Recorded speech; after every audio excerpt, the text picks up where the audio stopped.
Hello and welcome to episode 4 of Up Close and Personal with Heart Shaped Box. My name is Adam Webster, and this week we're interviewing the lovely Beejarabbit, singer songwriter. Being recorded. That's going to be the intro to the video now, you know. Oh, bobbins. Oh, yeah, of course. You just said that on my machine. I was like, oh. Okay. Okay, I'd like to welcome to this week's Up Close and Personal, Beejarabbit, aka Becky Johnson. Hi. Thank you for joining us. How are you doing? Not too bad, not too bad. Good. Okay, so where did you grow up? I was born in Leeds. My father's Geordie, he's from the northeast, and I was brought up in Saudi Arabia. Thank you. So yeah, random places. What music was playing in the family home as you grew up? There was a lot of Dire Straits. There was a lot of ABBA. I think there were certain albums that stick out. REM, Automatic for the People. I mean, that was obviously a lot later on, but Waterboys as well. They were playing a lot. But my dad used to be a music journalist when he was at uni, but he just banged on about Simon and Garfunkel. But yeah, not. Can't go wrong with Simon Garfunkel. So how did you get involved in music yourself? I think the exact moment was probably hearing the opening notes of Heart Shaped Box by Nirvana. That meow meow meow meow meow meow, like something was just like, what is this? It's like it spoke to my core. I think that's the first time I was like, I want this. What is this? I need to do it. Also a lot of Johnny Greenwood stuff, like when OK Computer came out, and it's 25 years old. My God. This week, yeah. So the opening of Airbag, I think, just meow meow meow meow. I was like, this is it. This is my calling. I have to play guitar. So there was two sort of distinct musical awakenings, I think, those two songs. So what music are you currently listening to? Idols. I'm going through a big phase at the moment of discovering new music. I think in trying to promote Beejarabbit, I'm getting onto these playlists and then listening to the playlists, and they're banging. Like, there's so many things. Like, I think it was you who were like, Viagra Boys, never heard of them. Absolutely outstanding. Amel and the Sniffers. There's bands like Mars Sucks from Germany and Norwegian Soft Kitten. I think they're based in Toronto, possibly. Just listening to music, Def. Of a band, nothing. Crows. I sort of like, you just hear Crows and you're like, holy hell. So I literally heard Room 156 and went straight to their gig. Like, I was just like, take my money. There's also a Northampton band called Tragic the band, who again, they've got this song Dishonourable Gentleman, and it's phenomenal. Like, as soon as that guitar kicked in, I was like, yes. We also played with a band recently called Alt Black Era from Nottingham, who are like trap metal. There's these two fearless warriors as lead singers, and they're just fantastic. So I'm diving into a lot of, I don't know, not per se like popular music, but just the grassroots. They're creating music. It sounds phenomenal, and I'm listening to it all at the moment. Good. Okay. So what's the first gig you ever attended? I think it was just like V Festival in '99. I was outrageously young, possibly too young to attend the festival, but I remember seeing, I think it was like Oasis and Beck. Beck was touring Mellow Gold. Like, he hadn't just released Loser, but hang on, he can't have been touring Mellow Gold if it was 98. Okay, he must have been touring, what's the next? Midnight Vultures.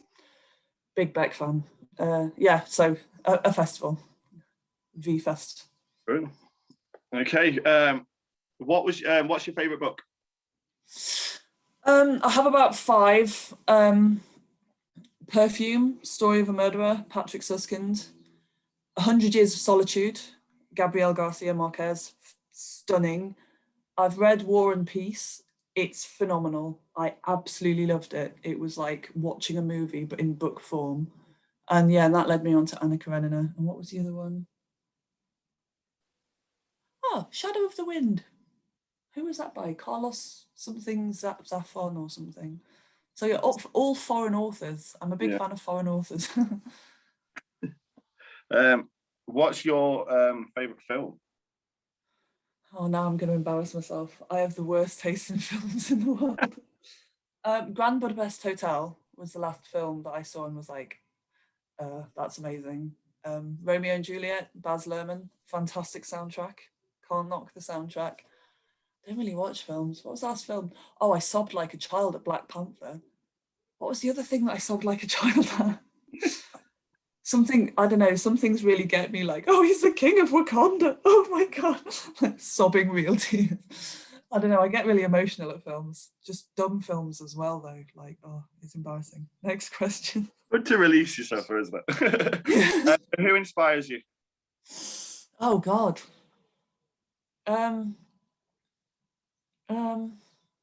Shirley Manson was always a huge inspiration.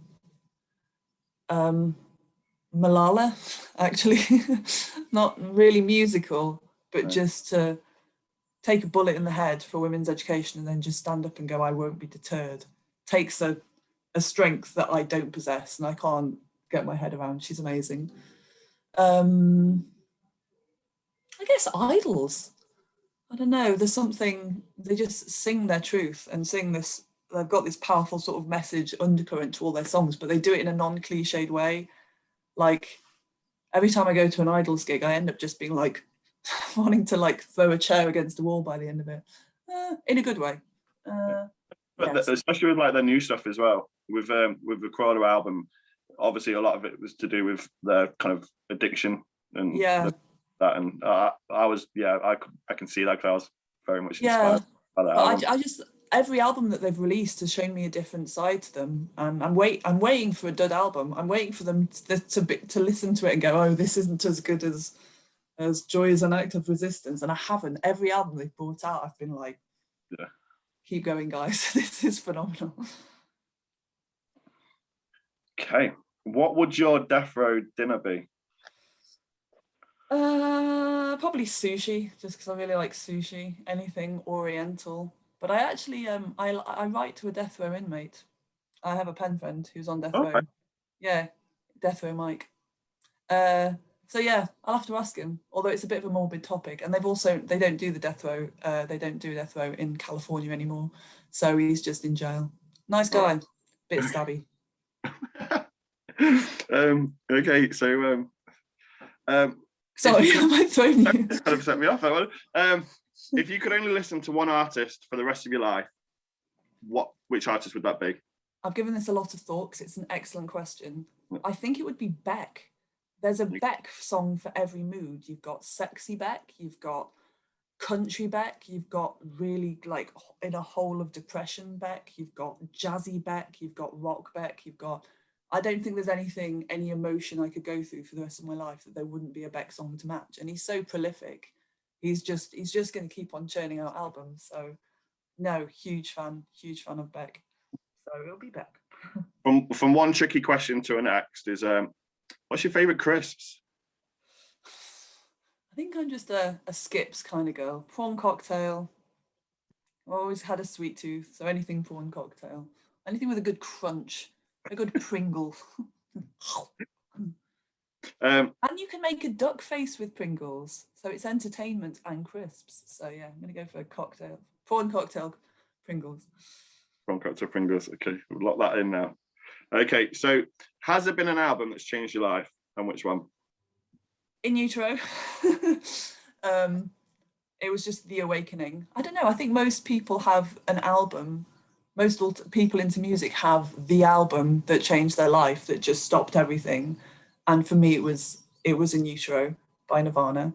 I think one that affected me musically and my direction writing songs was probably I'm a Woman, You're a Machine by Death from Above, 1979. I'd had listened to bands like Japandroids and stuff, but I don't think I'd ever heard a band that was just a bass guitar and drums. and for it to sound so huge. Like for me, bands had, 3, 4, 5, 6 members in them. And the fact that they were 2-piece and they make that much noise, and a bass guitar as well, like, I don't know, it just blew my mind, and their songwriting and how it's been a massive inspiration on me writing songs. Okay.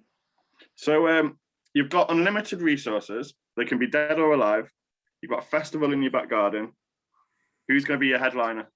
Oh, shit. Oh, no, I should have prepared more for this question. I don't know. Okay, Idols, probably. I don't think I'd want to reanimate the corpse of Kurt Cobain for some reason. Although, obviously, for them being the first band, there's something, I don't know. Although, I don't know, yeah. Soundgarden? I don't know. I'm going to go with Idols. I haven't given the question enough thought. This is a huge topic for me. Idols or Beck? The final song. Final question. What song are they going to play at your funeral? Got a few. We have Somewhere in the Middle, Hope There's Someone by Anthony and the Johnsons. It's horrendously, amazingly heartbreaking, and everyone would sob. Gravedigger's Song by Mark Lanigan. It's just got that dunk dunk dunk dunk dunk. Oh, it just, songs just your soul gets put to sleep. Like Gravedigger Song by Mark Lanigan is just phenomenal. I wouldn't mind something like Crosses by Jose Gonzalez. Is this guitarist, and he's got a song called Crosses, and the lyrics are just so beautiful, and it's just like, I'll be around to guide you. Nightmares are just shadows. Cast some light and you'll be all right. I just think it's such a beautiful, just to know that although I'm gone, life's going to get difficult and hard, but just cast some light and it'll be all right. It's just the most beautiful sentiment, I think. And possibly Beirut. It's going to be a concert. I'm not having a funeral. I'm having a concert. There's going to be a karaoke thing, and it'll be like, everyone get up. And La Llorona by Beirut, because I'm partial to a good tuba. There's a lot of songs with tubas and horn section, and they're fantastic. Like, what is it? That Glass Houses song on Amnesiac by Radiohead. Is it on Amnesiac? Life in a Glass House. Is that the song? Yes, it is. Great tubas, horns. This is a good song. What was the question?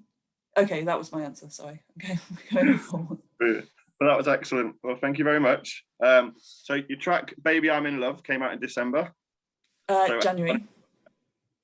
Oh, sorry, I thought I had down a mistake. If you've for everyone who's listening, if you can go check that out on Spotify.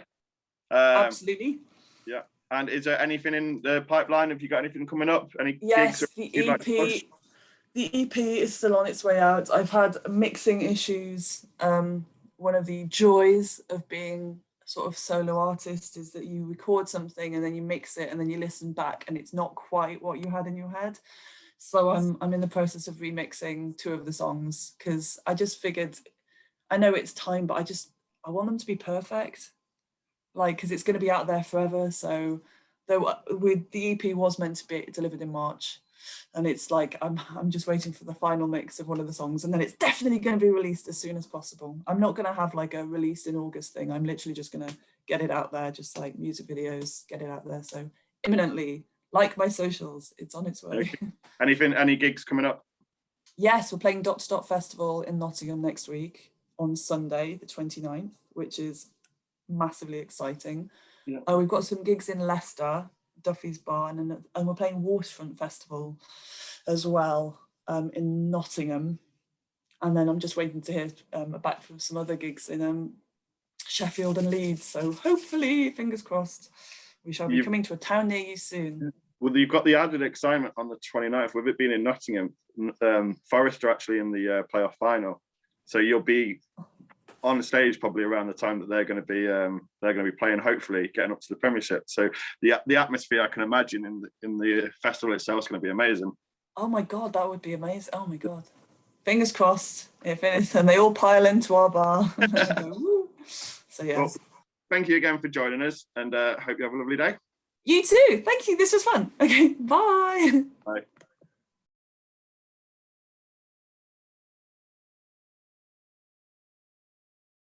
The rain falls like a